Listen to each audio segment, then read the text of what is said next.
எல்லாருக்கும் வணக்கம். எல்லாம் நல்லா இருக்கீங்களா? விளையாடிட்டு இருக்க நேரத்தில் தொந்தரவுக்கு மன்னிக்கணும். சாயங்கால நேரத்தில் நல்லா விளையாடுவீங்க, உற்சாகமா விளையாண்டுட்டு இருப்பீங்க. தம்பி நல்லா பவுலிங் போடுற தம்பி, பேட்டிங் பண்ற தம்பி, 2 நிமிஷம் பேசிட்டு போயிடுறேன். இந்த கிரவுண்ட் இங்கே பாருங்க, இந்த வயக்காட்டில் விளையாண்டுட்டு இருக்கீங்க. ஒருவேளை நாளைக்கு உழுதுட்டு நடவு நட்டு எங்கே போய் விளையாடுங்க?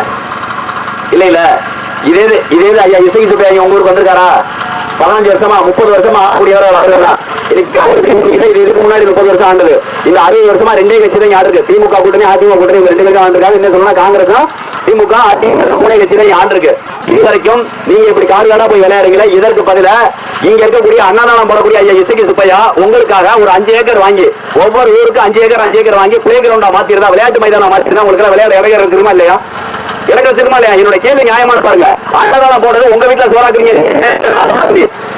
ஊர்ல ஒரு கோயில் இருக்குன்னா 50 பேர் சேர்ந்து எல்லா பேரும் சேர்ந்து அன்னதானம் போடலாம். ஆனா விளையாட்டு மைதானம் ஊர்ல இருக்கக்கூடிய எல்லாரும் சேர்ந்து கட்ட முடியுமா? இன்னைக்கு ஒரு செண்டு 1 லட்சம் ரூபாய் நிக்குது.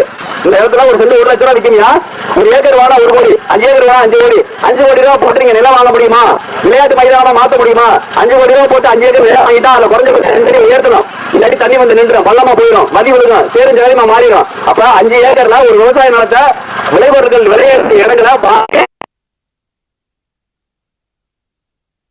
பிளாட் போட்டு விற்கிறாரு. இதே ஐயா இசைக்கு சுப்பையா ஒரே இடத்துல ஒரு கட்சிக்காரர் மூலமா பிளாட் போட்டு விற்கிறாரு. என்னைக்காவது ஒரு தடவை இந்த இளைஞர்களுக்கு நல்லது செய்ய நான் என்ன கேட்கிறேன், சின்ன வயசுல இருந்த இளைஞர்களா இருக்கீங்க, டெய்லி விளையாடுறீங்க.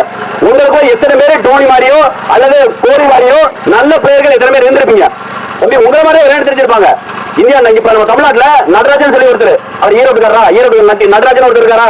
அவர் எங்க இருந்து வந்தாரு? வானத்துல வந்தாரு.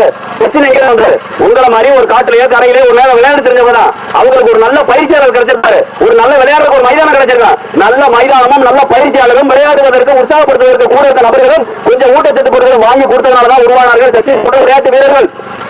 சொல்ல வர்றது, உங்களுக்கு இருக்கக்கூடிய திறமையை வெளிக்கொண்டு வர வேண்டியது கடமை இந்த அரசாங்கத்தினுடையது, பள்ளிகளுடையது, கல்லூரிகளுடையது. அப்ப உங்களுடைய திறமையை வெளியில கொண்டு வரதுக்கு விளையாடுவதற்கு விளையாட்டு மைதானத்தை இந்த அரசாங்கம் ஏற்படுத்தல. உங்களுடைய கல்வியை வெளிக்கொண்டு வரதுக்கு உங்களுக்கு சரியான தரமான கல்வியை, இலவச கல்வியை கொண்டு வரல.